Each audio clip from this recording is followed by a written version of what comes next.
各位朋友，这个互联网时代呢，你看我老说一句话啊，说这个众口铄金，积毁销骨啊，这是一言以兴邦，一言以丧邦。尤其是公众人物在互联网时代说错一句话，就很容易万劫不复啊。韩红的一句江湖场面话，给冯导走个面儿，这下把自己给走没了啊！今天呢，有粉丝发过爆料说，浩哥，这个事儿你觉得是真的吗？有人在这个推特上爆料说，韩红被北京的警方立案调查了，说韩红今天被北京民政局约谈，北京警方正式立案调查韩红的经济问题。这个是7月28号的一个爆料了。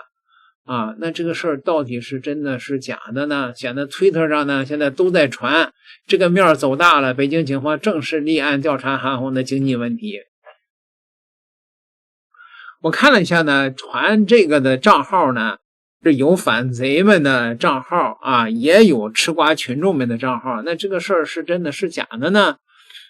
这个我不敢确定啊，但是呢，在前几天的我的节目中啊，你可以看到有不少的中国内地的网友实名举报韩红。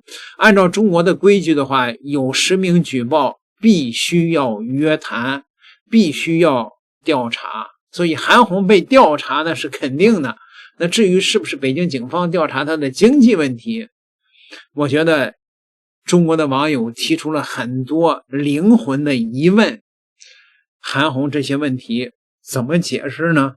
很多网友提出一个非常扎心的疑问，基金会70%公益支出这条红线会不会被账目记账方式巧妙包装？就拿当年百人援肝项目举例，大家印象里70%的项目支出应该全部是给到老百姓的救护车、药箱、医疗物资，但按照现行的会计记账规则，项目宣传费、纪录片拍摄、差旅物流、现场执行费用全部都可以计入项目总支出。账面数字达标70%，只是账面上合规，不等于70%的钱都变成了送到基层群众手里的实物物资。网友质疑点就在这里，费外公示宣传费用按市场价估值1400万，实际落地拍摄、制作，真实成本可能900万就足够完成。宣传这一部分就要占用几百万预算，再叠加专家差旅费、会务费、培训物料、后勤杂项一系列开销层层扣除之后，真正采购物资直接给到受助群众的资金，甚至连项目总金额的一半都达不到。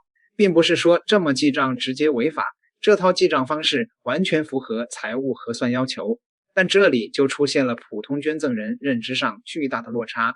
我们阅捐款的时候，内心默认绝大多数钱都会直接用来救人、采购医疗物资，结果事后才发现，相当一部分善款消耗在了项目推广、行程执行、宣传记录上面。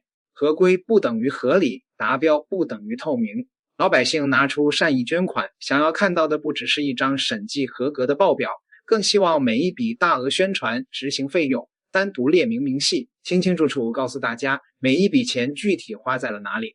只有把每一类开销完整拆解公式，才能真正打消捐赠人心里面的猜忌。看韩大善人36计之现场为这位患者和他的家庭捐款。还有只有对讲机。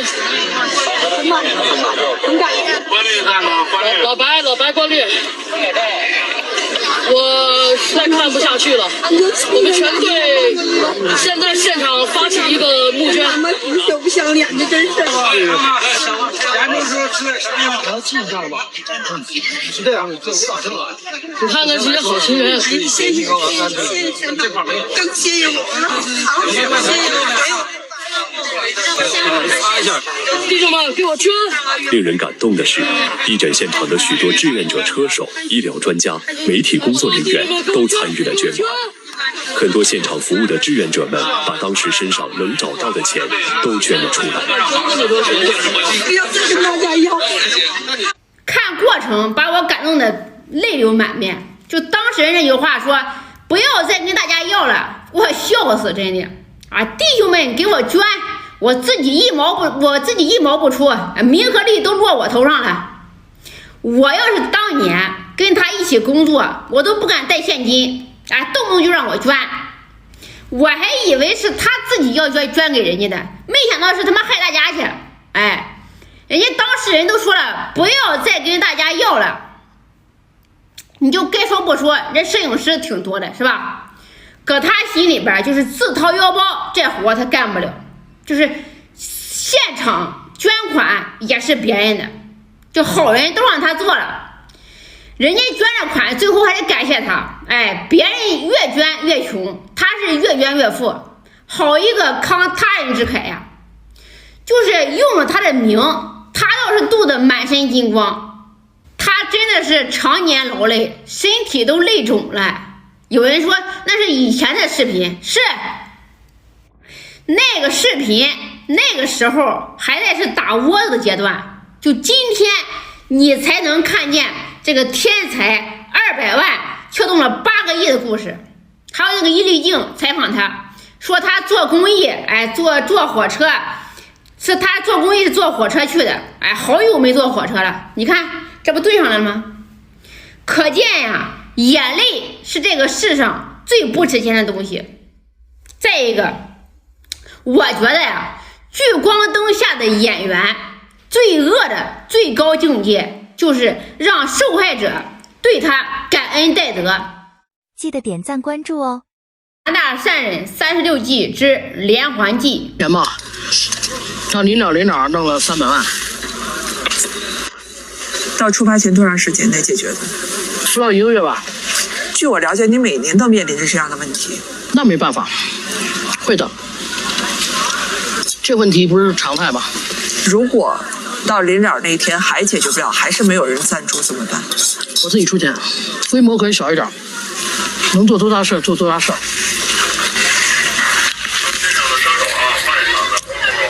我觉得怎么也到不了干不下去了吧，但明年可能面临这个问题。明年做不了，我就带人去长城捡垃圾去。这项目听着挺不错。他想通过长城卖惨哭穷，通过长城这个国家的符号扩大自己正能量，爱民爱国为民，宣传大慈善家这个正能量，让我们感觉很同情他，给他捐款。他太懂得如何立人设了，就意思就是大不了我掏钱，就是意思就是他从来没掏过钱，300万筹不到，账上躺着几个亿搁那做理财。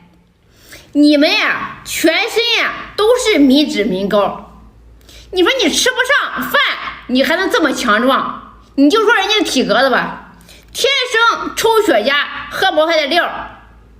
我感觉呀，那个东鹏特饮都被他骗了，就像那个《人民的名义》里边那个赵德汉一样，就这种很多励志的故事都这样的，他必须得树立一个在人民群众中高大上的一个形象。我们呀，全国都得感谢这个冯导。要是没有抓特务这个电影，我们到现在也不知道还真的有特务存在。记得点赞关注哦。我们来看韩大善人36计之将计就计。巴金先生，我想我对他最熟，为什么？因为我就住着他们家房子，巴金先生的老房子恰恰就是我小时候住的地方，成都军区战旗歌舞团东通顺街98号，我就在那个院子长大的。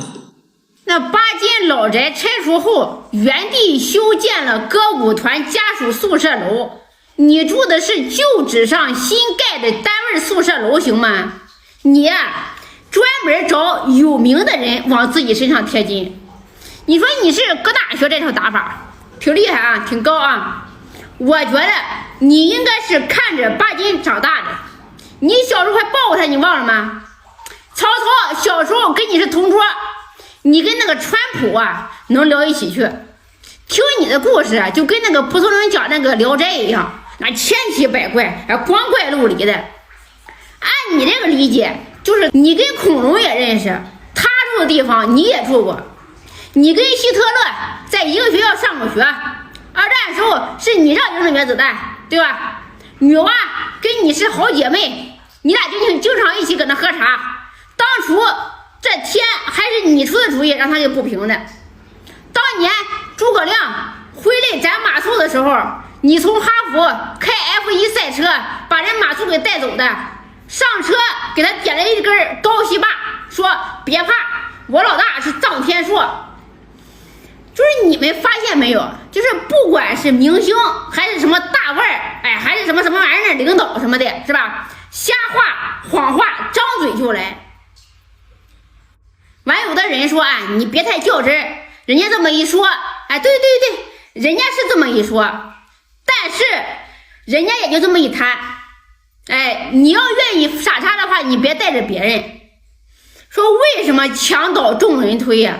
那是因为这是危墙，不推倒太危险了，必须得铲平。记得点赞关注哦。来看韩大人36计之瞒天过海。可不可以问点行话？哎，您说，拜了谁的师傅？我先生李金斗。知道我跟他的关系吗？啊，夫妻。哎，被骗。这个不敢瞎说。你是金斗的学生啊？对，第50个。哦，那你可能不知道，那我就说一句吧。我是刘宝瑞的孙女。刘宝瑞死了，你还没来这个世界上呢，你是去坟上认的吗？那你要这么的话啊，我是太上老君的孙女，那岳云鹏女儿也可以说是郭德纲的孙女，你吧，你就能往那个不能说话人身上靠，反正死无对证，是吧？你要是刘宝瑞的孙女的话，我们广大网友是刘宝瑞的衣食父母，那你是叫我们太奶太爷了。你说这刘宝瑞吧，这一生啊有点苦啊，自己是相声名家，老婆在胡同里边卖冰棍养活自己的西藏孙女。不过人家好在人家孙女有本事啊，人家用200万撬动了8个亿，哎，左手库里南，右手高希霸，人家考上哈佛都没去，人家搁那苦练车技，终于考上了 F1 驾照，拜师柯受良要飞越黄河。这就是韩大善人东拼西凑完美的一生。哎呀，我的妈呀，实在看不下去了，兄弟们给我捐，我来收钱。一家人全靠一个小商店维持基本的生计。韩红当即决定现场为这位患者和他的家庭捐款。谁有对讲机？很慢，很感谢。老白关绿。我实在看不下去了，我们全队现在现场发起一个募捐。就不相连的，真是。是这样，你看看这些好情人。谢谢前辈，更谢谢我了，好，谢谢没有。弟兄们，给我捐！令人感动的是，地震现场的许多志愿者、车手、医疗专家、媒体工作人员都参与了捐款。很多现场服务的志愿者们把当时身上能找到的钱都捐了出来。不要再跟大家要，不要再跟大家要，不要再跟大家要。太感动了，连当事人都绷不住了，别再跟大家要钱了。你这办的，连收捐人都不好意思了。有人说这一幕特别像，每次参加红白喜事儿，我都拿别人的烟先发一圈，剩下的装自己的口袋里，别人都夸我是个大好人。还有人说了，有没有1、2、3上链接的感觉？又有人说了，不对，这上链接啊，好歹还卖你个东西，这是纯白药啊，倒像是大 PK 要礼物一样。来，兄弟们，一人一个棒棒糖。刚开始我也以为他喊财务啊要大款个几10万，结果呢是来，兄弟们给我捐，我来收钱。